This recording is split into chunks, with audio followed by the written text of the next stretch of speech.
mlaku karo nang bakul ijo. Lah iki mang pedaku mogok rek katene ngetokno sepeda ya. Terus engko lek ngenteni bakul ijone nang omahku ku biasa sekitar setengah songo, jam songo ya. Lah lek mlaku wis ready nduk paritan jam 6 setengah 6 wis ready kabeh bakule. Entahlah. Sopo gerek urip nang desa alhamdulillah. Selalu bersyukur aku. Iki suasanane nang nggone desaku Paritan Megalo Jombang.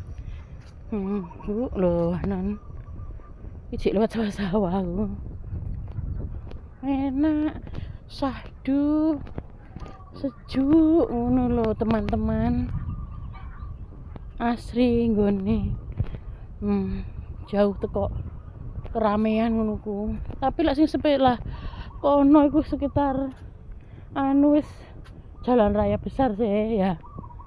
Cuma aku rada sawah-sawah iki rek omahku.